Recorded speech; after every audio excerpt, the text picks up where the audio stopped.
Our new sponsor, Better, is a fast-growing daily fantasy sports app. Sign up today with promo code PLAYBOOK to receive two $100 no-sweat tokens for a limited time only.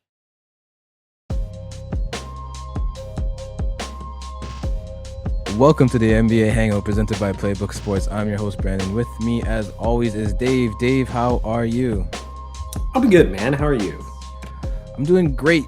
Just here on Giannis watch. Just here watching the Knicks parade. Just doing it all right now. How you been? It's been a little while since we've had our last full-length podcast. So how you been in the time being watching the playoffs? I don't think we chatted before the playoffs started or during it at all. So what were your thoughts on the playoffs? During it.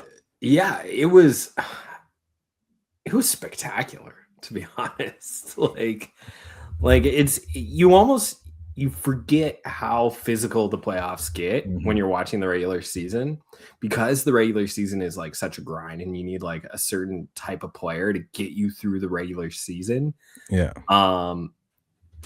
That when the playoffs come along, you need like an entirely different type of roster. Just like all the physical guys, all the depth, all the balance comes to the fore come the playoffs.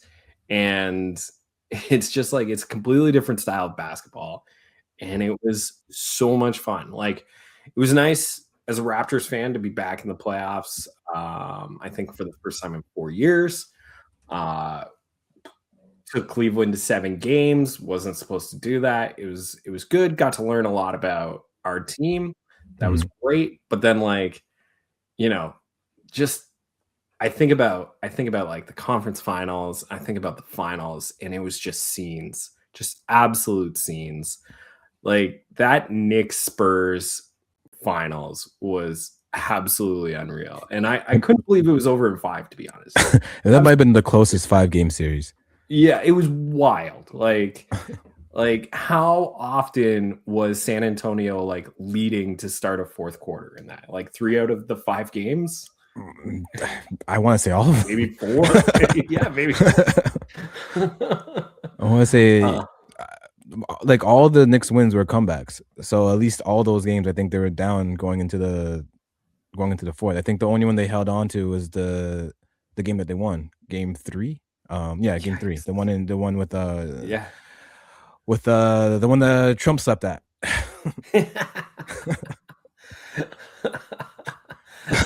Well, but no, yeah, I think you're spot on. Like these playoffs, like I think the first round, like we did have like 3 7-game series in that first round, which I was gonna say like the first round was probably my least favorite first round in a while, but I think just on the West the first rounds were kind of weak, but on the East it was like a battle. Like the Magic series, you didn't know who was gonna win that one until like basically the last quarter or the last game where they got blown out.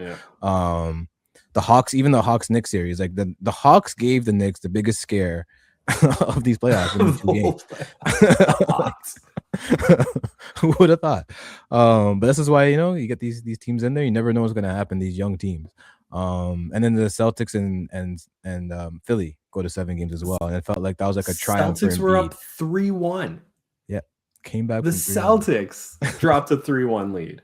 Yeah, not many times you hear that. No.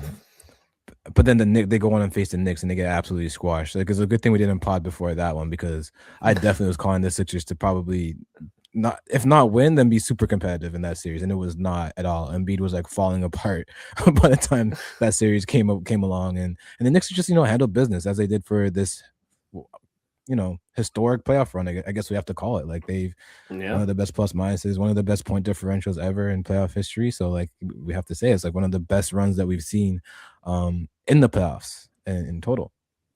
And on the West, it's like we had the Nuggets and Timberwolves series, which that had some moments too, which I think are kind of forgotten. And then you have the Spurs, which unfortunately Ant-Man got hurt in the Nuggets series, so it wasn't fully healthy for that Wolves series. But even with that, you had some moments there too with Jaden McDaniels and these guys as well. So there's lots of entertainment going up and down these playoffs.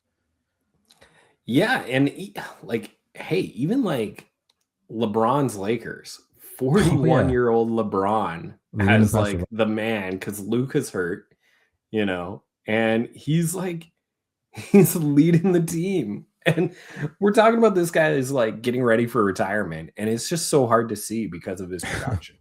he's just good. He's still a good, very good player. Like very good player. Of course, it's nice where he doesn't look like he has it anymore. He's 40. Like these nights are gonna happen. But for the most part, he's still able to like lead a team on any given night, at least to give them a chance to win. Even in the Thunder series, there's a sweep, but there was games in there where they had a chance. They were close. They just couldn't get over the hump. LeBron can't bring you over the hump no more, but he can get you close still, which is wild to say at his age.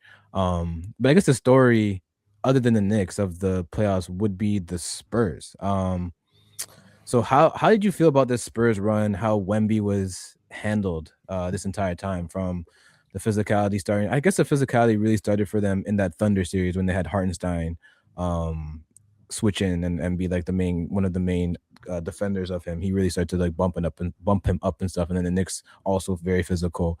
How do you think Wemby responded to that? How you think emotionally handle those moments? And is there room to grow, I guess, for him there?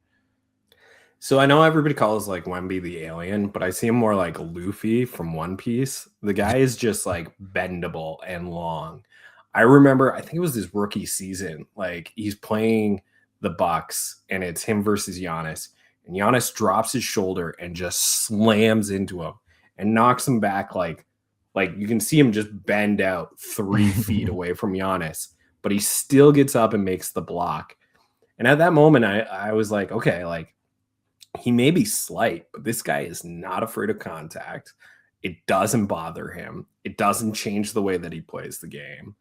And he was absolutely unreal. And like, yeah, he's going to continue to like fill out that frame, but like I'm not worried about Wemby when it comes to like physicality. The boy like fell on his jaw and gave himself a concussion, and he was out for like 1 game. He's like, I'm good. Like, I'll be back. Yeah, I'll just give Naz Reid a concussion next time. That's it, right? You could tell he was kind of like he was losing his cool a little bit towards the end. Like when he shoved Brunson, like I get it. Like the guy's like inside of your space, and you're like, just get out of here. But you can't be doing that. Like he got away with like the league not giving him a flagrant because they just wanted to keep this going. I think there's a couple flagrant all day. Yeah, I think there's a couple plays, where he was like, but at the end of the day, too, with the Spurs, I feel like he did. A lot of times you have your star player and you have like your enforcer types there as well. Like I always remember when Wade was around, you have Haslam there. Like whenever like what was that guy in the Pacers? Hansbrough gave like Wade like a hard foul. You have Haslam come in right away and give back a hard foul. It felt like the Spurs kind of lacked that, or the guys that would be the ones to do that were too important.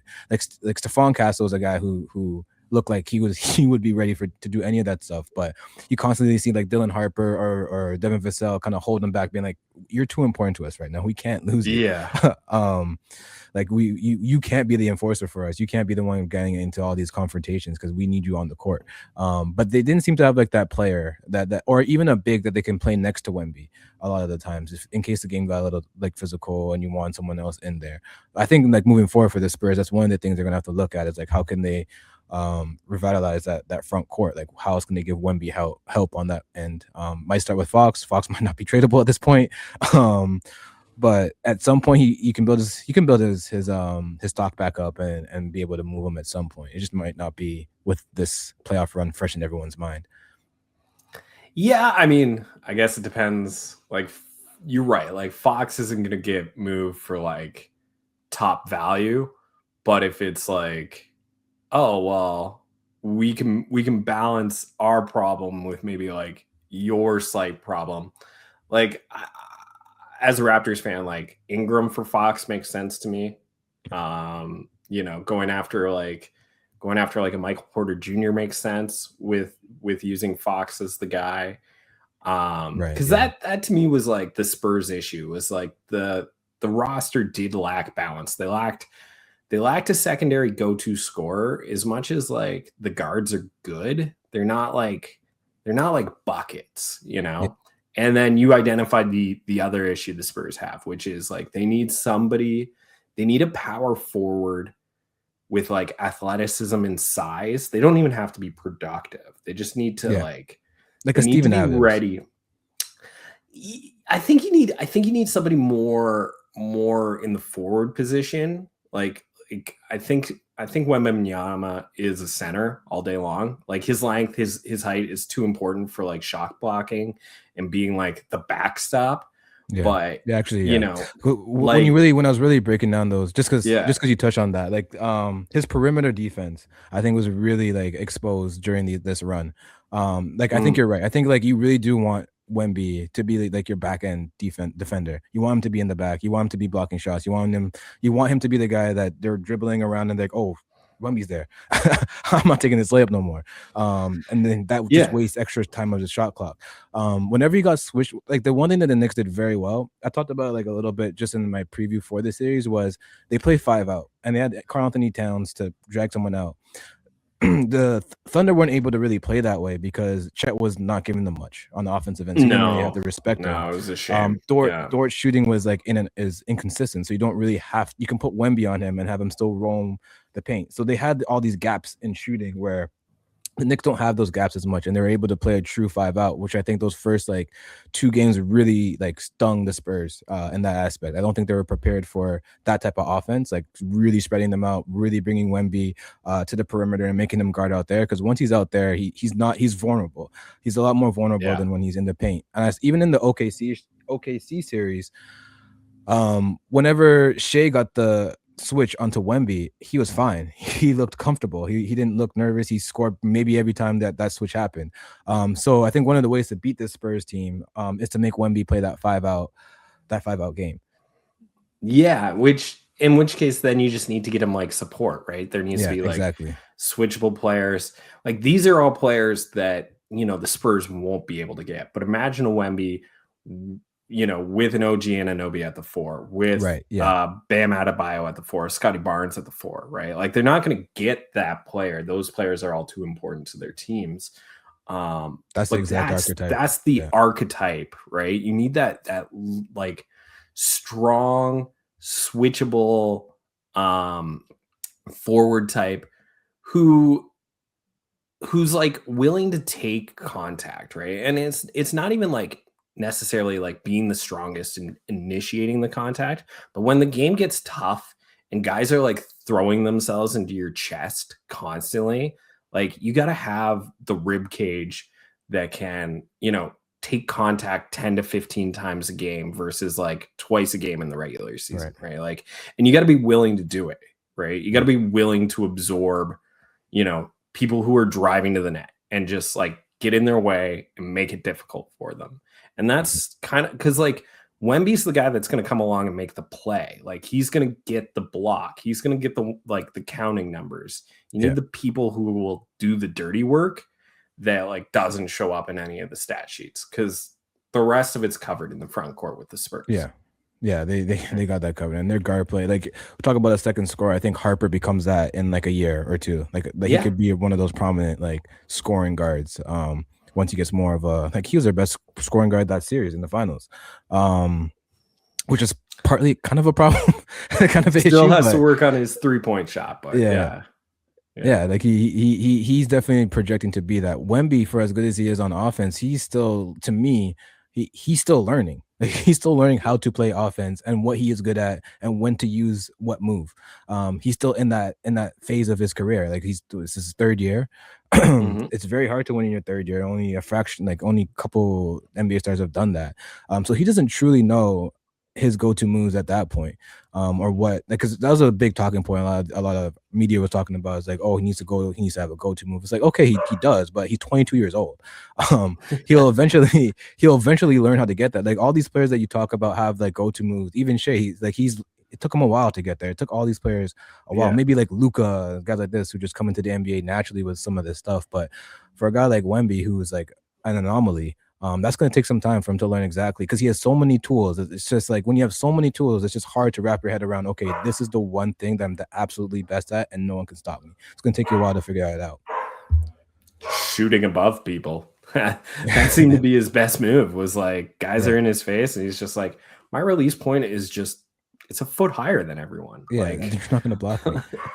But how do we get that to bring it a little, how do you get that to bring it a little closer to the basket so you're not relying on like 3-point shooting all the time. Like Spurs in general, they're just relying on that 3 ball. When it's going, they're going up 29 on you, but when they're not, they're throwing a 29-point lead.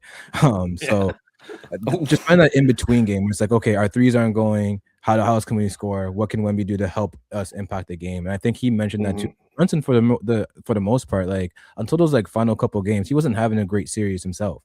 There's a lot of OG, there's a lot of Cat, and then Brunson kind of closed it off in the last couple games. But the one thing Wemby did say was that Brunson was finding a way to impact the game still. You still have to bring so much attention to him. You still have to play through Brunson in some type of way, which makes it difficult for the defense. Wemby's again third year in the league. Like he's not at that point yet. When he has it, he has it. When he has it, he has it. Like you're not stopping him for that game. But to consistently get to that point, I think it's going to take like a year or two for him. Well, and all the great ones lose the first time, right? Exactly. LeBron lost the first time. Wayne Gretzky lost the first time. Lewis Hamilton lost the first time.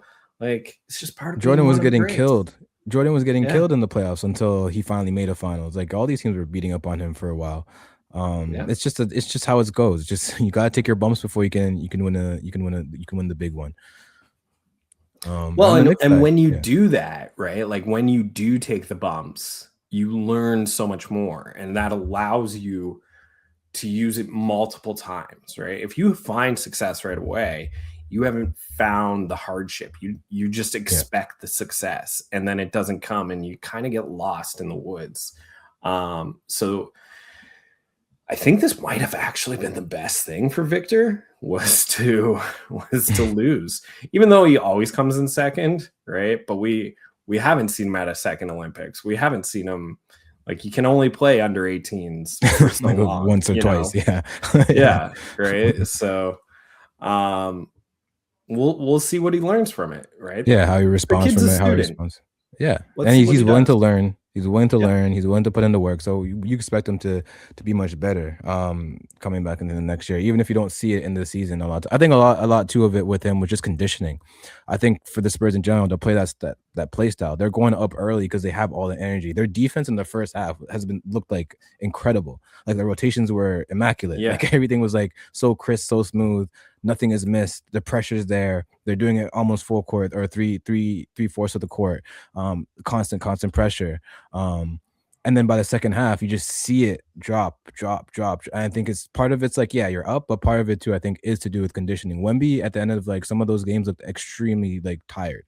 I think he's playing like 40 minutes a game in the playoffs compared to like 30 in the season. Like it's a big jump. And a hard 40. Yeah, it's a hard, like a lot of pressure 40. It's not like an easy 40. So I think just getting used to this, like you said, like going through these playoffs, it shows you what you need to work on and like what it takes to win a championship. So I think him now knowing, okay, I need to be in like peak shape, so by the fourth quarter I'm not having these drop-offs anymore. Would be a big change.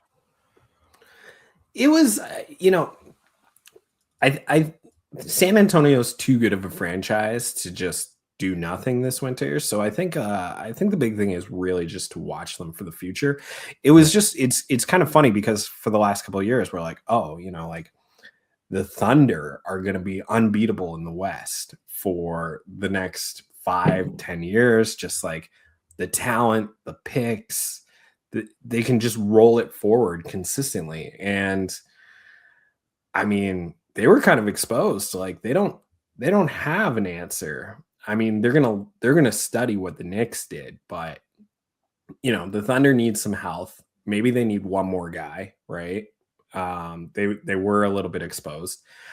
You mentioned it earlier. Chet just had a really bad series, like, and that happens to guys. Does that mean that like Chet's a bad player? I don't think so. Like, if Oklahoma called up 29 other teams in the league and was like, "Hey, what do you think about Chet?" They're gonna be like, here's our offer. Yeah. Right. Like he's a really good player. He's an all NBA player. Right. Yeah. He just got beat by a much better one. That's just how it works. That's just how it is sometimes. Like your matchup is poor. I think this like new era of the NBA where it's like this parity era, we've had a different champion every year since the Raptors won. Which is wild. Which to me, one, it's absolutely crazy. Two, as a Heat person, it's like you beat all these Eastern teams that have won a championship. Like, this must be the most frustrating. You beat Boston, you beat New York. Like, all this stuff is just so frustrating to watch. Yeah. But like it just shows, like, and when you get to the finals, you play the one time Denver's healthy for playoffs. That's the one time you do. But no, like it really shows in this parity era is like how much matchups matter. Like Spurs, perfect matchup for OKC. They stop the paint. They can congest that paint. They're good in transition. So all their turnovers that OKC produces, they're able to come back and still defend it. So it was a good matchup for the Spurs in general. Plus OKC missing some guys. But I think more importantly, I think was the type of matchup because they beat them in the season too. It wasn't like this was a new thing. They're beating them in the season. Yeah. And then Knicks is just a better matchup against the Spurs. Like, it just comes down to these matchups in this parity era. So like what you have to strive for is just having versatility and health. That's all you can really hope for. And when it comes to this place, because you're not building super teams, it's not possible. Even the Knicks, as they win this championship, they're like they can't retain everybody because they'll be into the second apron. So they have to make some moves, some cost-causing moves too. So you're not winning championships off of building super teams now. You have to constantly reinvent your wheel and constantly just being a versatile team that's able to adapt to almost any situation. It's really true, right? So like we've talked about it a lot. It's about balance and depth. As much as having, one or two guiding stars along the way, right? Like it's still a league that asks you to have a top 10 player to win a championship. So, you're looking for a superstar, you're looking for an all-star companion, and then the rest of it's balance and depth. Yeah. Because like, okay, Brunson was a superstar, but Cat was an all-star. OG Anunoby was an all-star, right? And then the rest. You mentioned those two guys. They're tons of depth. Yeah, they're close to like winning Finals MVP if it wasn't for those last two games. Both Cat and OG. They're playing at such a. You want these role guys. My MVP forever in our hearts. The MVP. But yeah, you want these guys who can step up in their role. Caruso was looking like Western Conference MVP if OKC was going to win that series. Yeah. So if his play elevated in that series, you need guys like that who just fit what you're doing and embellish that to the fullest. Absolutely. So we're into my favorite part of the year, when the games stop, and the front offices get creative. With the strength of the upcoming draft, like I think there could be a lot of movement. We've predicted this before and had no movement. So that was last take year. that with a grain of salt. But as long as Giannis gets traded somewhere. Yes, as long as Giannis gets traded somewhere, there'll be trades to be made after that. He just has to get traded. then he is the cork, man. Like the absolute cork. Because there was a report that came out, I want to say yesterday or maybe the day before, from the time that we're recording this, that said that they were looking at a lot of teams want to move up in this draft and a lot of teams want to move down in this draft. They want to go both ways, which usually leads to a good trade market come draft day, because you're looking at teams that are just going to try and target certain guys, and wherever they fall, they'll try to trade up for that person or they'll try to trade down for that person and get an asset. So hopefully that is the case for this draft day, because last year's was just brutal. It was absolutely brutal. The draft picks were good, but the trading was non-existent except for New Orleans making a really bad trade. Yeah, that was. Yeah, who told him to do that? But they did it. They really like Derek Queen. He's a nice player. He's a good player. He's a good player. He's just maybe not worth. What was the pick? The 5th overall pick? Yes, something like that. It's a top pick this year. That's for sure. Yeah. Wherever they're. Yeah. Who did they trade? They traded with. Who they traded with? Or was it Atlanta? Is it the 8th pick? Derek Queen's trade. I can't even remember. But I do know it was a top pick, and they were like, "Oh man, we shouldn't have done that." Yeah, it was Atlanta. Yeah. So yeah. Oh well. They still got win some, you lose some. They got Derek Queen. Yeah, you got Derek Queen. It might be better than the 8th pick this year. You never know. Yeah. Jeremiah Fears, right? That's good. Yeah, that's a good pick. Good player. Right. Good player. New Orleans. I mean, we're on them now. I guess. Are they gonna finally trade Zion or Trey Murphy? Or are these just gonna be rumors for the end of time? I think they're going to be rumors for the end of time. It doesn't make sense. It doesn't make any sense to trade Trey Murphy. He's on a spectacular contract. He's the absolute archetype that every team is looking for. The moment you trade him, you're just going to be looking to trade for him.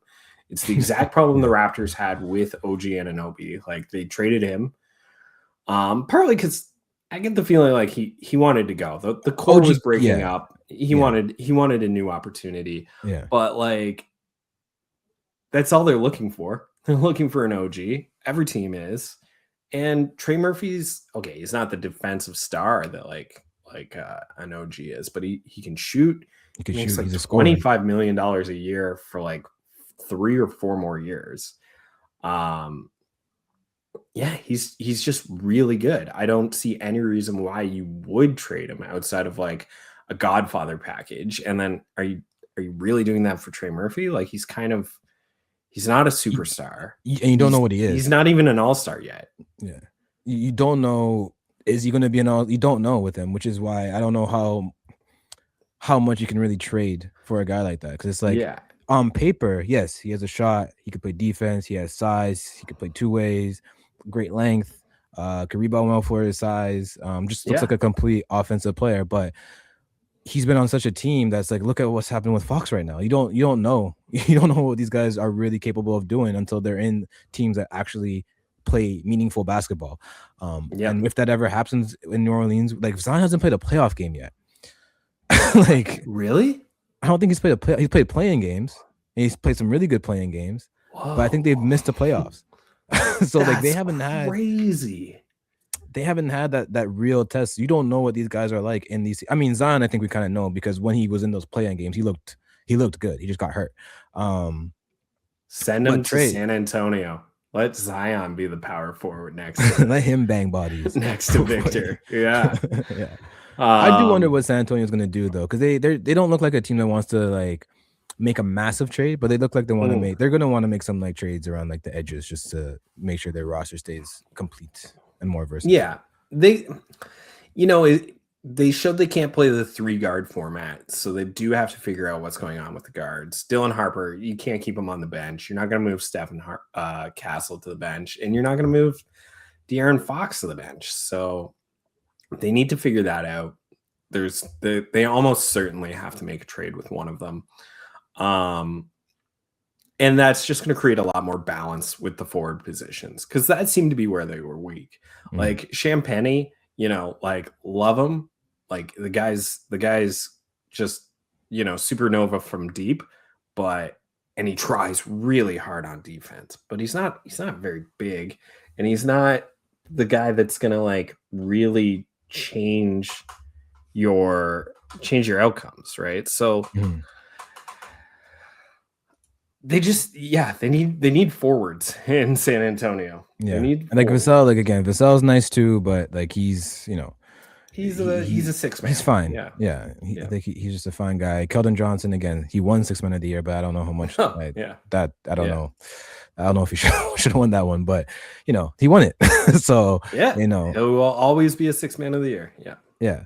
But I don't know how much like as a forward, like he's not super ideal in my eyes. Yeah, so I think that's where they got to start. Is that forward, that center position. We kind of touched on that earlier. Trying to think of some of these other teams that have trades before we talk about Giannis, because that's like obviously the one that everyone's waiting for. Like Walker Kessler not looking happy. I don't know if Utah would move him though. I think they'll still keep him and just be like, hey, you still got to play for us. I don't know who's gonna move up. I don't know who would want to trade for Walker Kessler and pay him what he's apparently asking for, right? Like what did they offer him? Like 5 years, 130, and he's like, nah, I'm worth more than that. Yeah, I'm looking at it and I'm like, are you even worth that? Like, God, you gotta take it and run. Like, you do a really nice job, but are you really worth more than that? I'd kind of take that deal. I think. Yeah, I think I'm not Walker. Yeah, again, Walker Kessler. I'm not his agent. No. I'm probably half the height of Walker Kessler. So. It does feel like his archetype. I don't know how much you can really afford to pay these guys as much as you were in the past just to keep like a solid center. Yeah, because it's like him, roster. Donovan Clingan, even like Rudy Gobert. These are all kind of the same kind of archetype in my mind. Yeah, Rudy Gobert is like the Michael Jordan of that archetype. Yeah. And how many good years does Rudy have left? Like, let's be honest, right? Yeah. Like he's been doing good work for a long time, but he's getting up there, right? Yeah. He's at the point where he shaves his head. That tells you something. That tells you one thing for sure. Like we remember Rudy with like a full head of hair. And he had some hair. He did have hair. I forget he did have hair before. Yeah. No, that's I'm on my way. I'm very close. So we got hats. Yeah. We got hats. That's why we got hats. Yeah. He doesn't have a hat. He can't wear a hat on his shirt. Can't wear. No, but yeah, I think like that archetype, it's hard, man. Like look at what happened with Porto, for example. Like they paid him, and then look what happens. It's hard to really pay for these guys. This new CBA makes these decisions a lot harder. We can't automatically rookie max you. We're not just doing that anymore. We have to evaluate how your play impacts the game for us. Is your archetype something that we can't find? Can we find that somewhere else for a cheaper price for maybe slightly less production? How has your health been? You've had some unhealthy seasons. Is that because we were holding you back? Maybe maybe just a bit. But at the same time, I think you were genuinely hurt some of these times. So we got to take all that into consideration and give you a fair offer. We can't just go in there blindly and be like, look, we'll give you the rookie max and we'll figure it out later. I think those days with this CBA are kind of dead. I mean, I think Utah is on for a trade of some sort, especially if somehow they end up with AJ Debinsa, because he's gonna play the 3. Which then what are you doing with Lauri Markkanen? Because you have Walker Kessler, you have Jaren Jackson Jr., you have Lauri Markkanen, you've got Keontae George in the backcourt, Isaiah Collier in the backcourt. You just drafted what's his name last year? How am I blanking on his name? It's like the top pick. Ace Bailey. You have Ace there. Oh, Ace Bailey's there as well. Yeah, that's right. Ace has got to play the 2. Yeah, and he's enormous for a 2. Yeah. So you got decisions to make now. I think if you're Utah, you're getting to that point where you've used a lot of these picks, and you gotta. You can't draft everybody. You can't have everybody on the roster. No. They're running into the Oklahoma problem. Yeah. Where it's like Oklahoma's like, that's why they traded 2 picks to get Jerry McKinnon. Like, just get these off us. we can't draft these guys. Give us someone who's going to help us. Keep them all. Yeah. Well, with the bigs though, do you think is that someone that is Utah a team that they go for Anthony Davis, or they're too far in that they're still too far in the rebuilding mode where they don't actually try to get some winning players? Or are they still kind of just looking for potential? So are you? How long can you look for potential? Are you thinking like swap a Walker with an Anthony Davis kind of thing? Yeah, something like that. Because you need to like you can't add Anthony Davis to that. But I guess they have Jaren Jackson there too. Yeah, that's the thing. Like once Jaren got there, they kind of ran out of spots. Yeah. Because it took away Lowry's ability to play either the 4 or the 3. 4. Yeah. He just has to play 3 now. Yeah, it's the only spot for him. Yeah. So I think, maybe Lauri Markkanen ends up on the Spurs, right? That would be not a bad fit. Like not a bad fit. OKC for once. Yeah, like they can actually use like a scorer like that to take the pressure off of Shea, spread the court. It says here Rockets could trade with Wizards for Anthony Davis. I kind of like didn't even anticipate Anthony Davis being like a trade person. I thought he might like play out a bit of the season and then the rumors would kind of start with him. But I guess with Trae kind of opting out of his contract, which I think means he's going to re-sign long term with the Wizards, but he might just test the market and see who else gives him a max. But I think his goal is to kind of just re-sign with the Wizards and just get a massive payday, and stick it out there.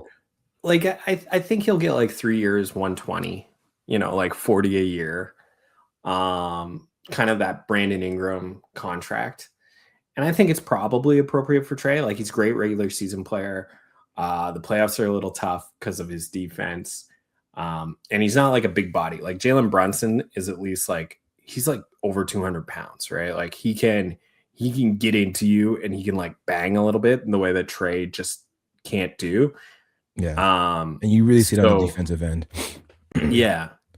So it'll be interesting to see. Like, I think Trae is actually going to have some optionality, and I think Anthony Davis is going to have some interest across the league. Like, I think he makes a great, Giannis backup. You don't have to give up as much as you would for Giannis, and how much less production are you actually getting?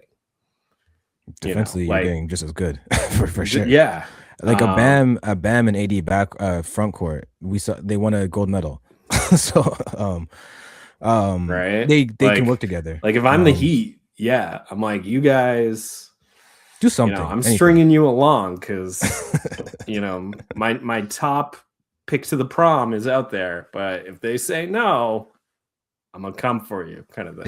Yeah. I think he'd have to be looking at like stuff like that for sure. And Rockets like is interesting. For the Heat, like what would Anthony Davis cost? Like I have no idea. Couple picks, but they want where because they have Sarr. Like I don't know. Yeah, but Sarr's interesting because he can play the 4 and the 5 because he's been shooting a bit. Yeah, he's been shooting. Yeah, and he likes to play the 4. He's like Anthony Davis like that. He likes to play the 4. It's just like like so you could probably get away with playing Davis with me. I think he's just a little too old to like have the lateral movement to play the 4 as well anymore. So like I'd love a front court of Bam and AD. Like that's who's scoring on that. Like not a lot of players are going to score on that front court. So yeah, AD can focus on like roaming, not having to be that switchable guy. Even though he can do it, like you said, he's losing a step doing that stuff. But yeah, no, for sure, that'd be interesting for sure. Like if they can pivot, if they need to pivot, and if they can pivot to someone like that. With Trae, I still want, like, Minnesota needs a point guard. Like they just need a point guard. I think they should be trying hard for Kyrie first and foremost. I know Dallas came out and kind of said they're not really looking to trade him, but I don't know how much of that is just them being like trying to make sure his market is appropriate, and how much of that is they actually want to keep him. I'm not sure. I think Kyrie is a good option for them. Ideal Kyrie is a good option, but like he's coming off a major leg injury. He's coming off an ACL. For the first time in his career. Like I don't know. Like a lot of people are like, oh yeah, like give up the King's ransom for Kyrie. I'm like, oh, I don't know about King's ransom, but you can. I kind of want to see it first. You can give up Randall, Dante, and a couple picks. You can do that, but I don't know about like a Kings. I think with Kyrie, why Minnesota would work out okay for him is like you still kind of have Jaden McDaniels and Edwards to kind of cover up some of the defensive things that he might have lost from knee injury. The offense won't need to do as much offensively, just be enough of a threat, which would work nice to Ant. You have Gobert in the back line, who for whatever reason, no matter the year, they're gonna have a top 5 defense once you have Gobert on the court. So I think Kyrie can be hidden in that way, and the same way I think Trae could be. If you're looking at a team that could actually cover up his defense and not make Trae's defensive lack of defense as much of a problem, I think one of those teams can be Minnesota if you're like desperate for a point guard. My worry would more so be on the offensive end. It's like, how much is Trae going to take the ball out of Ant's hands? I think Kyrie's more used to playing with like these secondary players. He's used to playing with Luka. He's used to playing with Tatum, LeBron. Like he's used to playing with other stars, and all the other stars, except for like LeBron. I think that was just a weird dynamic. But every other starter has loved playing with Kyrie.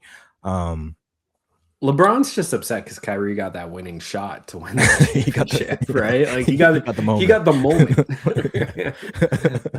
Like LeBron just wants all the moments. Like he's like, you got a moment over me. I couldn't tank the whole finals, like in 2011. Sorry, it's hurts, man. It hurts. Should have been the championship. Should have been a chip. Should have been Wade's 3rd Finals MVP, but that's neither here nor there. Shout out to Dirk. Yeah, but like, I think Kyrie's used to that role of playing with like another star. So I think him playing with an Ant wouldn't be as much of a sacrifice for him as something that he's more used to doing. But I can understand too if you're Dallas wanting to keep him there and just be like the vet to be alongside Cooper, and kind of like push those guys to the next level too. I think there's value in both. Speaking of Ant, how long does he stay in Minnesota? Like, I know they've had a lot of success, but at the same time, like, I don't know if they've got the ability to go any further. Yeah. Like, I feel like Minnesota might be capped. They're max. I think they're maxed out right now. This is the peak of this build of this team. Strangely enough, there's not a lot of room to change the build. There's not a lot. Like, strangely enough, I would love for them to keep Gobert. I love for them to keep Gobert, and I love for them to keep Jaden McDaniels, hopefully, but the rest can go. The rest can all be switched around. Even Jaden McDaniels can go if the right pieces is available for him. But it sounds like they don't want to offer him for Giannis. So if they don't want to offer Jaden McDaniels for Giannis, I don't know who's the player that they're looking at to make that massive move for. Or if they not just looking that way, they're still looking at these incremental moves, which I think they need a bigger swing at this point. I agree.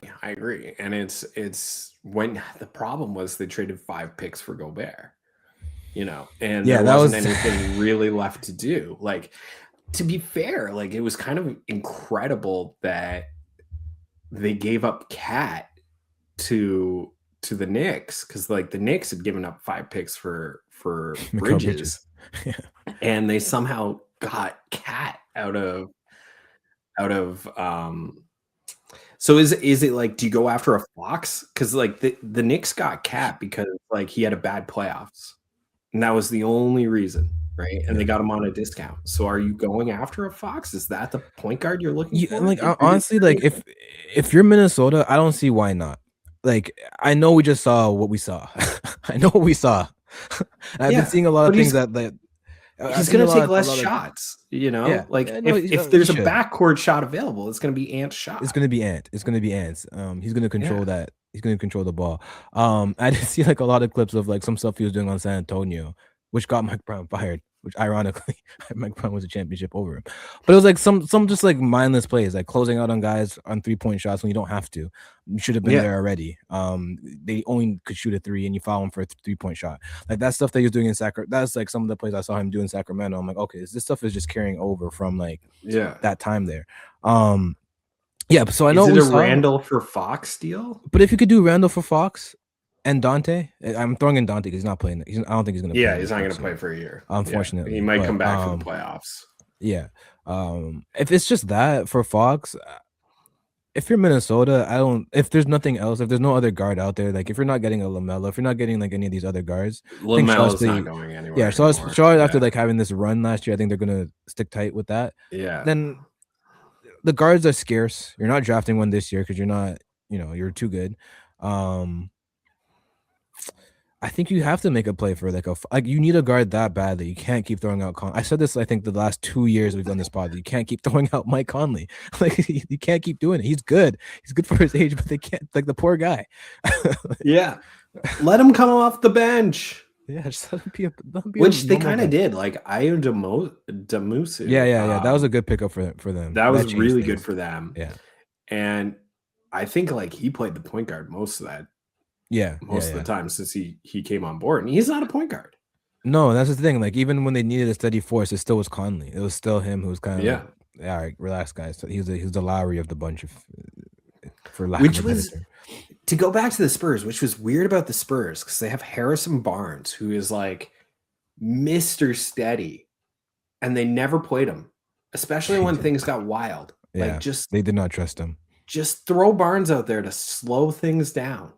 Right, like that's another step for like Castle to learn, Harper to learn. Is like, I guess they relied on Fox because he was like the vet, but just even thinking back to that play where Wemby threw it off his back, like the point has been made. But if they had a true point guard, a true like floor general, not even point guard, just a true floor general, they're going to get that ball. They're not going up that court without that guy getting the ball. Like, when Miami had Lowry, even though you had Jimmy, even though you had Bam who could initiate offense, Lowry was going to get that ball.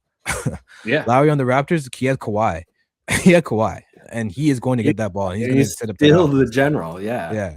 They some of these point guards in this newer age, this positionless basketball, they don't have that mentality baked into them like some of the older generation did. Because that was what we were taught. We're taught like, you have to go. You're a point guard. you're going to get that ball from your big. No matter what, you're there, you're available, you're there, and you guys have eye contact so that you make sure that happens.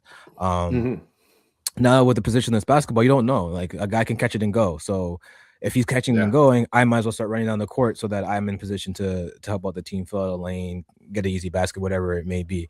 But I think, the lack of a true floor general, which, we talked about Spurs learning things this postseason. This is one of the things to learn. It's like these things matter. Set up your offense properly, to have someone to slow it down, to find people in their right spots. Another thing that Lowry does, this is a Lowry praise podcast apparently, but another thing that Lowry does really well is he gets those guys. Are he always got Kawhi. Good podcasts. Yeah, he got Kawhi in his spots. He got DeMar in his spots. He got Bam. Bam became a better scorer when Lowry came along because they finally had a point guard who would be like, no, you can go here. You're kicking it back out to me, but no, you stay there and you're going to get the ball again in a better position for you to score. He's done it his entire career.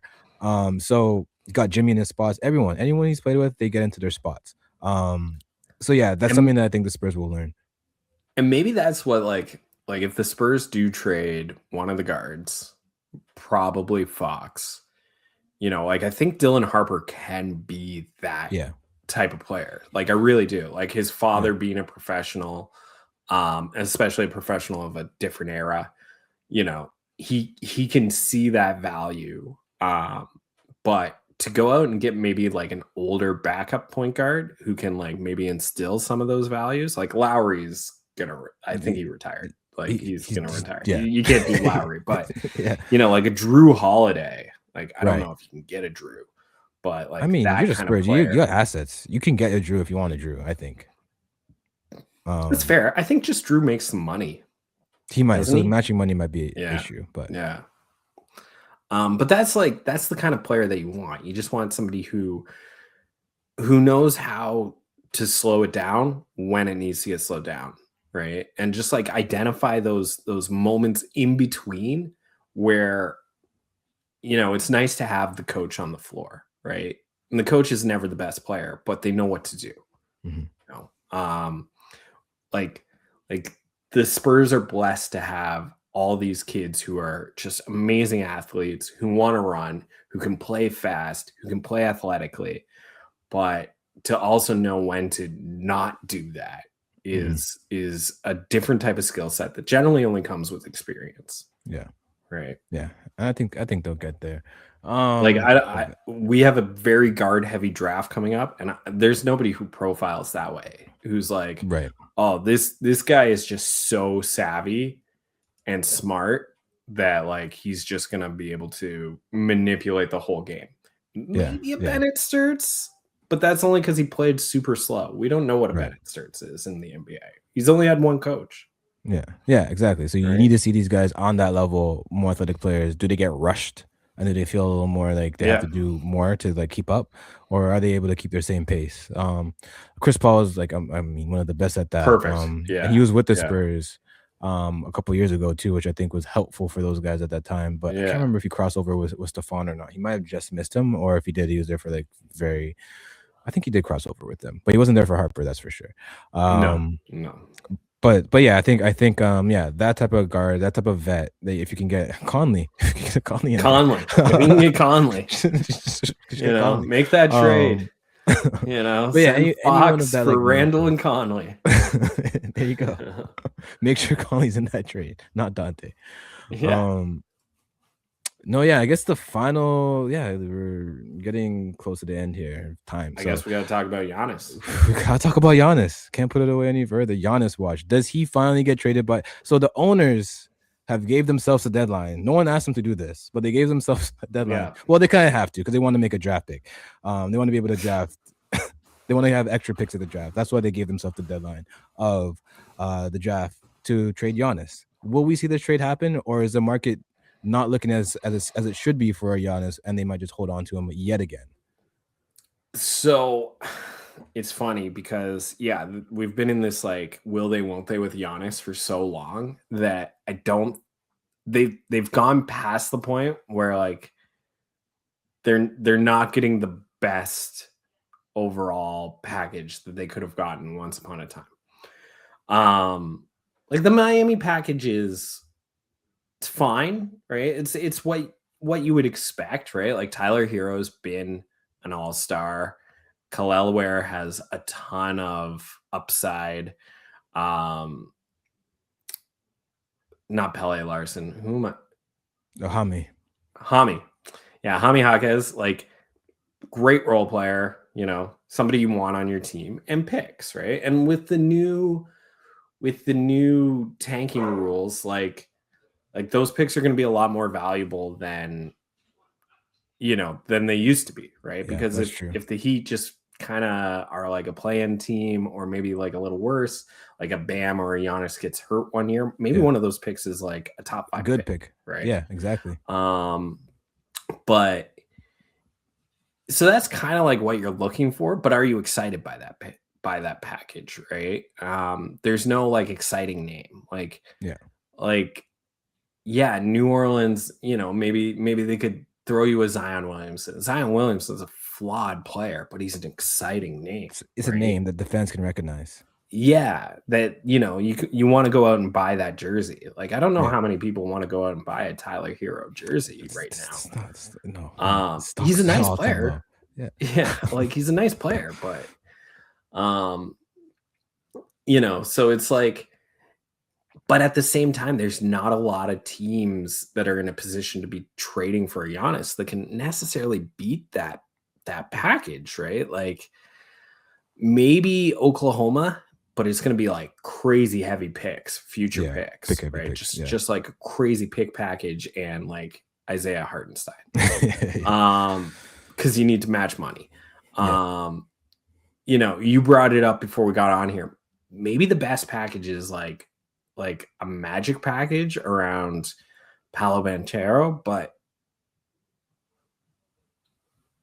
are they making that deal? Like they sent out what, 4 picks for Desmond Bane? Yeah, so they have one. Is there even enough picks? They have like one tradable pick, I think, at the point. But I think that's not going to do it for me. No, right? You need more picks to. But I think if you do Paolo, I saw something about like Paolo Anthony Black, which is he's young, promising player. He's a nice young player. If you don't have the picks, you have to put in a Black, and then you get like a pick, and then whatever you can do.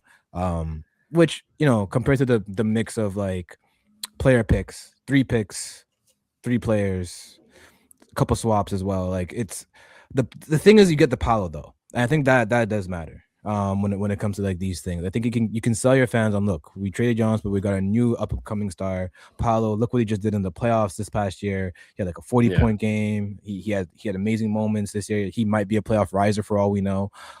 We can build with this. I saw one with Franz, and I'm like, that doesn't excite me. Like he's a nice player. I like Franz as a player, but if I'm the Bucks, he's not he's like equal to a Tyler Hero in my mind as far as like excitement. Excitement, yeah. I'll take Franz as a better player, but as excitement, it's not super exciting. There's a lot of smoke around like Boston, but like Jaylen Brown would have to be involved. Do you want Jaylen Brown if you're rebuilding? Not likely. So you got to root him somewhere else. The Clippers are rumored, maybe the 5th overall pick. But the 5th pick isn't AJ Demanza. It's not Darren Peterson.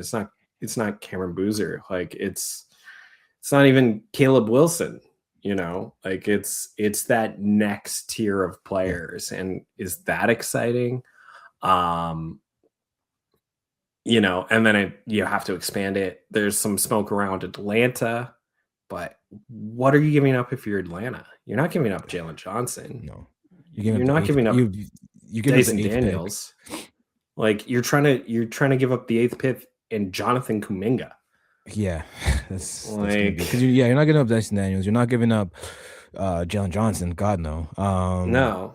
You're not. Yeah, you're not. A lot of these guys are too important to like what you've just built to trade them. You could just kind of trade. You're not giving up Onyeka Okoro. You're not giving up him either. So it makes it tricky. And I think Jalen would like to be in Atlanta. If you could choose a team to be in right now, I think Atlanta would be the team. The Clippers thing, I think if they're going to trade the 5th pick, they'll trade it for something else. I don't think they want to bring in a Jaylen Brown for that. And it's like if the Bucks really do want this 5th pick, why don't we just trade for Giannis? Like why are we going for a lot? I think a lot of these issues with like this trading Jaylen Brown thing is like if Jaylen is if he's coming to my team, why don't I just trade for Giannis? Like if they want my assets, if they're trading Jalen to my team to get my assets, then why am I not just using those assets and filler to get to get Giannis myself? So I think it's tricky, and you don't want too much Jalen smoke out there because you don't want to mess up that chemistry with that team. Jalen's had, I wouldn't say not issues. He's not an issue player, but he's had moments where he's expressed that he's wanting to be the guy. He enjoyed this season. He said this was one of his favorite seasons. Yeah, he won a championship the year before. But he enjoyed having. But I understand. But I joke. But I understand it too. Like you have the freedom of it being your team. You get to be the lead guy. You get to do it. The team still has success in the season. And he's felt that now. So he might want to feel that again somewhere else. So trading him might not be the worst, but you don't, at the same time, you don't want to ruin what they've built there in Boston for all these years. Like that is a good tandem they've had with Jason Tatum. Jason Tatum, who's coming back from an Achilles injury, mind you, he didn't finish the season healthy. Are you, as Giannis, wanting to link yourself to someone who just came off of his Achilles injury, who couldn't finish the last season fully healthy, might have rushed back? Might have rushed back. That might be detrimental to how he recovers in the future. Might not be. Might be completely fine if he just gets the rest of the summer and comes back. I think he's young enough; he'll be okay. Personally. Yeah, maybe okay. DeJounte Murray looked kind of okay too.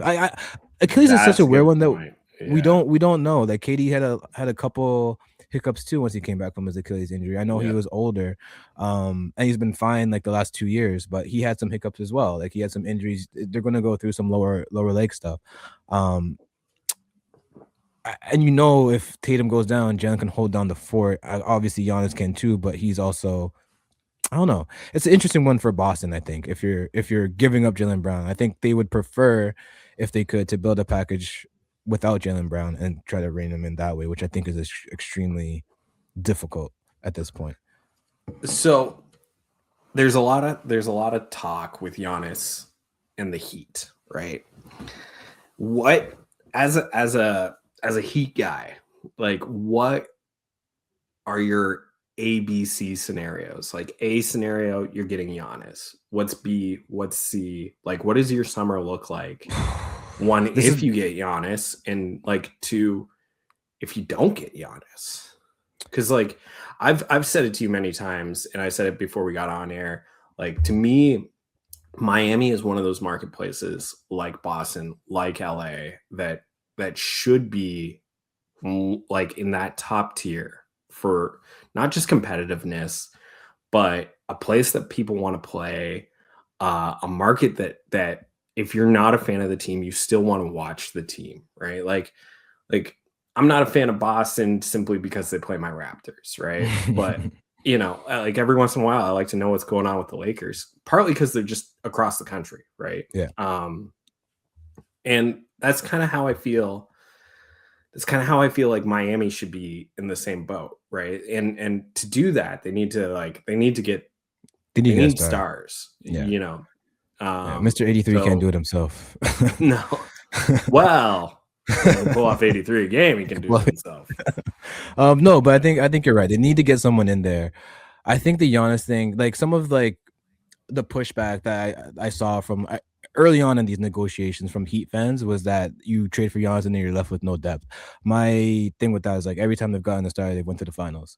They'll figure that out. And if you were trading Giannis, you're most likely not trading Wiggins. You're most likely not trading Norman Powell. So you're keeping those guys around. Davion, I've seen his name floated sometimes, so I think it depends on the package.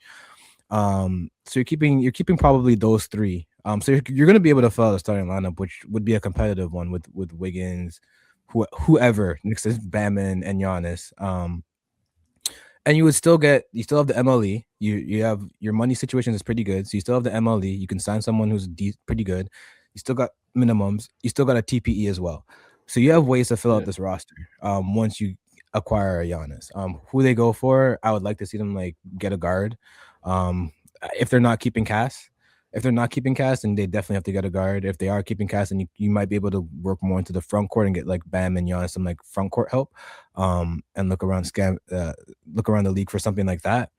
Now if you don't get Giannis, Because I really do think like it's been overstated, like how much Miami's lack of depth. Like I think that was even a report at one point, and it's like it just felt like one of those leverage things where they're just saying like, look, they're not going to have depth. Why would Giannis want to go there? Any team that's training for Giannis is going to lose some depth. That's just it's Giannis.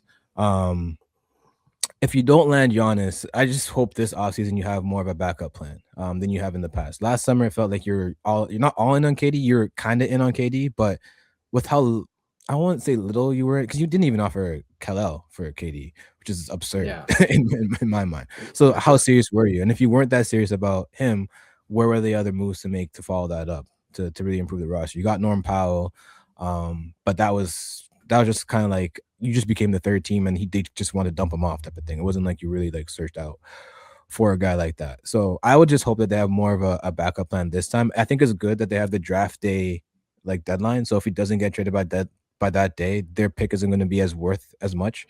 Miami's pick is not going to be worth as much. So I think they could kind of focus on moving on from there. They've said they haven't said, but there's been speculation that they'll go after like a Kawhi. There's speculation that they'll go after Trae, which is kind of weird to me. I don't think they would ever do that.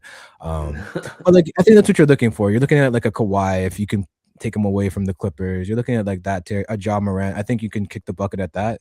Might as well. It sounds like Tyler's out of there regardless. It sounds like that relationship is done. So whether you're getting Giannis or whether something else is happening, it sounds like Tyler's getting traded regardless. So whatever you can get for that, if it's just like building some more assets so that when Ant-Man wants out, you have more options to trade for him than you did for Giannis. If that's the case, and you go that route, or you can get some more like pieces that help you currently, like I said, like a Ja Morant. Maybe you want to go for a Ja, pair him up with Bam, see what that's like. Just something different than what we've seen the last couple of years. Yeah, and you'll hear like the regional broadcasts and the regional podcasts that'll talk about like, oh, the value of continuity. But man, like I just, at some point you got to break it up. At some point, like continuity doesn't actually. It paid off for the Knicks this year, I will admit. But what I'll say with the Knicks too is like the Raptors. The Raptors only won when they stopped doing the continuity thing. That's true. Yeah, they stopped doing that. Yeah, like they were the continuity team, and then they're like, "Oh, let's try something different." They won the chip, right? They win the chip, yeah. So, like to me, a season is enough to know what you've got, right? Yeah, 100%. And if you like, these are the 30 best basketball organizations in the entire world. We're talking Euro professionals, we're talking Australian professionals, we're talking, college professional, like they're professionals now. Well, like, like you've got the best front offices in the world. If you can't identify talent, yeah, every once in a while you miss, right? The Mavericks missed on Jalen Brunson. But that just because the Knicks won the championship shouldn't be like the reason that you go, oh, well, continuity is not the thing. Continuity, right? Yeah, because when OKC won last year, they're like, oh, you got to build through the draft. So it's gonna be like, but OKC went out and got Isaiah Hartenstein. Like that was a big move. Yeah, they spent money. They found like Caruso, where they were weak, and they traded Giddey for Caruso. Yeah, Giddey was a 6th overall pick and like a triple double machine, and they went out and got a defensive guard, who apparently can defend Jokic, but like that's what you do, right? Like you gotta. To me, standing pat is like not just like the most boring thing you can do, but it's not the value that a lot of front offices and a lot of the regional broadcasters will try and sell the fans in. Right? Yeah, and I think like one thing that I did like about the Knicks winning is like continuity, but they're one of the few teams, and I feel like recently, that have won through trades. Their team is all built off trades, not free agency signings, not building through your draft, none of that. It was trades. All these guys, Mikal, OG, Cat, Brunson was a free agent signing, but he was still like a sign and trade-ish type player. But like, that's your one free agent signing is Brunson, and the rest is all like trades. Josh Hart trade. All built. So there's multiple, like we keep like I know on this podcast we said a lot, but there's multiple ways you can build. Doesn't always have to be one way. Doesn't have to be through the draft. Doesn't have to be through free agency. It can be any it could be any combination of ways that works out for your team, that you can find a way to find the right players to make yourself competitive. We talked about Ant getting antsy. If Miami doesn't make any big moves this year, does Bam get antsy? I know you're lucky. You got lucky with Bam, that he's one of those guys that just feels like a guy who doesn't like to leave and is appreciative of like the time he's had with the organization. He did go to 2 finals, so I think that gives him a little bit more time, but he's tasted the finals and hasn't won. Final. That's what I'm saying. Yeah. He tasted the finals and he hasn't won. At some point, he has a lot of friends in this league. At some point, if you're not bringing in guys to help him win a championship, you can't be so naive to think that he's not going to want to ask out. Even if he probably won't, you still got to operate with that mindset. Would you trade a Bam for a Stephen Castle? No, not yet. I wouldn't. No, no. But if he's like antsy, and the front office is like, oh man, we're gonna lose this guy. If Bam is asking for a trade, then yeah. If Bam is asking for a trade, asset that we could get for a Bam. Yeah, you know. Yeah. If Bam is asking for a trade, then 100% we have to shop this. But I will say, with the way that this playoffs did pan out, and with how the bigs looked, all of them, Wemby, all of them, every big, Chet, Gobert at times. Gobert had one good series, one bad series. Like how all these bigs looked.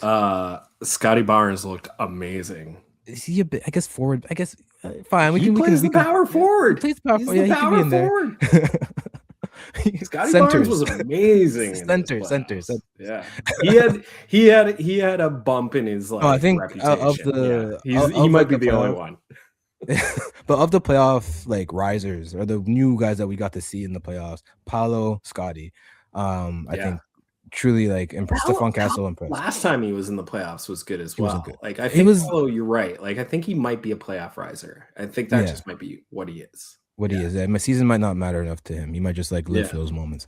But yeah, like I think Bam's value when you watch those playoffs, his versatility. He can go against a Wemby, and then he can go against a Brunson, and he has done that. Like it's not foreign to him. It's not like awkward to him. Like he's done that all his career. I think he had a couple good games against Wemby this year. They beat New York before by locking down Brunson using Bam. So the value of a guy of his caliber, and what he can do just on the defensive end alone, and he's not a negative on the offensive end. I think his value right now among centers is just like Embiid broke down. Like Embiid could not last more than a round. I think he would be super valuable. I think you could get a ton of stuff for a Bam in this moment right now, coming off of 83 points. I think a lot. That's the thing. Like we were talking about Giannis. Like they've probably missed the window of their best package, right? Like what's Bam now? 28, 29? Yeah, he's getting there. He's in the middle of his prime. Yeah, so which means he's going to be near the end of his prime soon. Which like that's the point when the fans are like, oh, okay, we'll be okay with trading him, right? Is at the end of the prime, but then you're not getting what you could have got. Yeah, you're not getting the thing that's going to actually change your franchise. If this offseason you don't get the player that makes a difference, that could be Bam's sidekick. You're gonna have to ask yourself some tough questions. I know they want Bam to be the heat bear, the culture bearer. They want him to be the guy, the face, even if he's not the face, but the face of the Heat organization for what they stand for. You drafted him, you've developed him. You want him to be that guy. But I think if this season goes by and you don't get a Kawhi, you don't get a Giannis, you don't get a Ja, you don't get anybody, even a Paul George. Like, you don't get anybody that can move the needle. Paul George. And help you. I know I'm throwing anybody, like anything that's different, anything that is different than what you're currently got going on right now. I'm just thinking of wings because they need a wings. I'm just thinking of like wings that you could trade for. If you're not getting a Trey Murphy, like if you're not getting any of these guys, like what are we doing with Bam? Like really, like it's kind of unfair to him at some point too. It's not even like you're kind of taking advantage of what he provides for you. You gotta let him fly too. So I don't know. It would be interesting, but I do think this offseason, since they have that draft day deadline for Giannis, I think that helps their case. And like, if they do not get Giannis, they have ways they can pivot. They have picks this year. They generally don't have picks, but this year they have picks. They have young players who they can trade. Like I said, Tyler Herro is probably being traded, so they have options. See, now that's got to be like a Miami plugged in thing, but you were saying that like the relationship with Tyler Hero is probably That's like done. And that's that's not really what you hear from outside that sphere, right? Like I haven't heard, like, to me, what I hear with Tyler Hero is like this is kind of like the best tradable asset that we have as far as an established player who's done something and another team can look at it as valuable. Not this guy is done with the Heat, yeah. right? I And the think Heat are done with him, kind of thing. I think this season, because it was his contract year, right? So I think this Yeah. season they were really looking for him to be healthy, for this season, so they could see what he can be for a healthy season. And he wasn't. He played like 40 games, if that. He didn't play a Yeah. lot of games. I don't even think he played 40 games. That might be like that might be giving them some games. But I think that was the main thing. The health with the Heat has been more and more important. That's part of the reason why they had friction with Jimmy, because of the health stuff. So health has been a very important thing for the Heat the last couple of years. Tyler hasn't been healthy. Tyler, during the season, he does what he does. He's about 24, 5-5 guy if he's the main offensive hub on your guys. You know what it is, but he's a defensive liability who, for whatever reason, feels like it's gotten worse in the last couple of years defensively. But that could just be due to injuries. But like if you're another team, you're hoping that he starts off fresh again. He's in a different role. Like I think a team like Detroit, like they're rumored to like want him. I think that's a good fit for him. I think That teams like would be a that good fit for him, actually. you Yeah. have the defense behind them. You have Kate who's 6'7", 6'7", that can kind of take that away from take the pressure, defensive pressure away from Tyler. And you could use his scoring for sure on that team. It just sucks if you're Duncan because you're like, I just left this. I was just with this guy. I was Just just left. his backup. Yeah. And now he's here again. Or maybe he gets traded for Duncan. Who knows? I mean, yeah, like if the Pistons are in kind of a weird spot because they want to go for like a secondary star, right? Somebody on that Tyler Hero level, right? Be it a Tyler Hero, be it a Michael Porter Jr., be it an Austin Reeves or Brandon Ingram, like just a scorer to go with Cade. But what do they have? What are they going to give up? Ron Holland? It'll have to be the 21st player pick. who hasn't achieved his potential. Like they're not giving up Asar. No, they're most likely not giving up Duren because they don't have a natural replacement for him. No, like I saw reports that like Brooklyn's like going to like try and take him away with like a max offer or something. But yeah, I doubt that happens. Yeah, I mean, if Brooklyn offered Duren a max, would you match? He had a great regular season, but an awful playoffs. Yeah, I don't think you can. And it's like a max. I don't think you can. I don't think you can match that if you're Detroit. It's just the money is too. When you're like reaching contention, it's just too valuable. Like it's every dollar kind of like it really does count. But when you lose that player and that asset, how do you replace it? Like you gotta hope that like you could, man. I don't know if you can match a max. Like this is the same thing like Walker Kessler. Like it's I don't love giving like these. I don't love giving bigs these contracts. I really don't. Like they're valuable players to your team. As you saw, Spurs needed some semblance of this. Like teams need this archetype. It's not like it's invaluable. Like it is a valuable. Yeah. Like Mitchell Robinson was super valuable for Mitchell Robinson is super valuable for the Knicks. And he can't even shoot a free throw and can barely walk. But what he provides is like it's super valuable for what. But you don't need to pay him a max. No. So I really do find it hard. I know these guys are younger. Walker Kessler's young. Jalen Duren's young. So they can get better and better and better. I just find it so hard to do that with big. Maybe that's my bias. Maybe that's me like favoring wings a lot, favoring mostly wings, not even guards, favoring the wings. And just I can tell you're a LeBron era. Yeah, you know, like guy. I do like my guards, but less and less so. Like I guess there hasn't been as many dynamic ones to me. Like your Wades, it hasn't been as like your Kobe's. It hasn't been like Booker, I guess. I guess Donovan Mitchell, like as a Heat fan, you haven't had a dynamic guard since Wade. No, it's been dreadful. You had like 1 or 2 good Goran years. That's a different type of guard. You know, like it's been it's not fun. It's fun having guards. Good guards are fun. All right, go get yourself a good guard. But bigs I find them so like replaceable. And that might be a fault of mine, but I just find them. I just wish every team had a Steven Adams. Like I think every team just needs that player. I think you can find some semblance of that somewhere without having to pay a max. Is how I feel. Like Steven Adams is not on a max. There's like a little bit of talk around Denver that they might want to try and do something different. Could you get a Jamal Murray into Miami? I would take Jamal Murray. I mean, I know Heat fans are kind of concerned about like his health. I do not care. Give me the point guard that can work with Bam.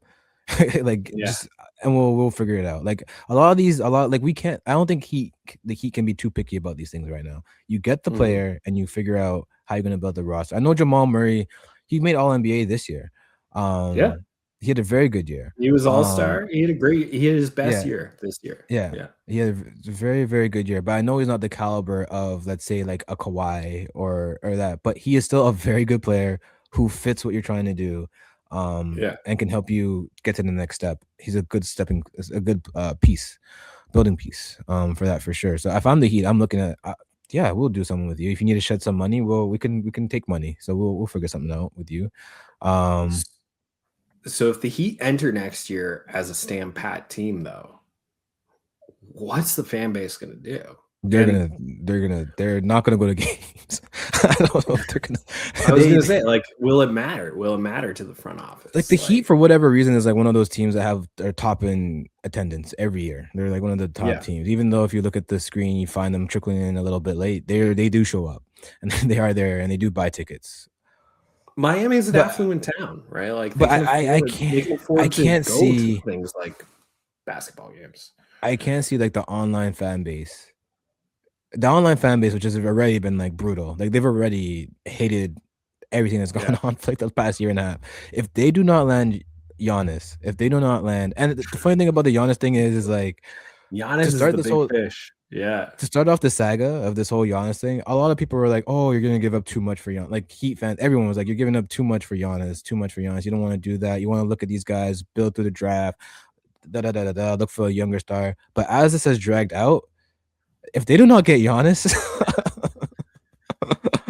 there might not be a Heat fan base anymore online. I don't know. It feels like they put themselves in this position where it's like, now you have to get this player. But if you don't get Giannis, you have to get something that makes the fan base feels good about change, something that feels different, something that feels fresh to the fan base. I don't think trading Tyler is enough. I think you would have to do something that really signifies we're in a new era now in this band build. Well, that's why I brought up, like, if you don't get Giannis, do you trade Bam? Yeah. It's a question they're gonna have to ask. Super young. Yeah, right? It's a question they absolutely have to ask, especially if you want to what you're doing with Ware. Like you have to exactly like figure out like how you feel about Ware. Can he be the big to hold it down for the future? Can we build him to that? Can we or if not, do we trade Bam and get that guy, through a draft or through one of the picks? Chet Holmgren and AJ Mitchell back. I would almost. Let's not talk crazy. I would almost. We're at the end of this podcast. That one caught you for a moment. You're like, "Wow!" I want to incriminate myself. I had a pretty bad playoffs, but I would be. Yeah, you could sell yourself maybe on an Oklahoma package. I could 100% sell myself on an Oklahoma package, but it would have to be like a good offer from Oklahoma. It wouldn't just be picks. No, yeah, 100%. Like Mitchell and Chad, if we're talking about those two guys, that is quite the starting package. To start with. But like the thing about both of those players, though, they're the same kind of players that like, do they sell jerseys? Do they get you excited? They don't do that. They're just really good players. They're just really good players that yeah, if you know, you know, type of thing. Yeah. If you know, you know. Yeah. But I think that yeah, we're at hour 18. Yeah. I think that should do it for this episode. If we get back next week before the draft, hopefully a Giannis trade happens somewhere. Please go somewhere. I don't care. Atlanta, I don't care where you get traded. Go just get traded somewhere. We'll definitely pod about that. And hopefully we can get something in before the draft starts so we can have a more draft focused podcast for sure. But anything else before we head out? Just if we don't get it in before the draft, have fun with it, everybody. Like it's supposed to be a very deep draft. It's supposed to it could, like you were saying earlier in this podcast, like it could be teams moving up and teams moving back. So, hopefully at the end of the day, hopefully it's action packed, right? Just like the playoffs were. We just want the NBA has been cinema for a number of years, and we just want to keep it up. Yeah, they live for this offseason. They live for the drama. Most watched finals since '98. Quite a Jordan year. Power of a New York marketplace. Yeah, power of New York, power of a new face in Wemby. Yeah. It's great. League's in great hands right now, I believe, especially moving forward. Well, that'll do it for this episode of the NBA Hangout presented by Playbook Sports. I'm your host, Brandon. You can follow me at BJAY93_, and you can follow Dave here when we do podcasts. Thank y'all for hanging out with us. Peace.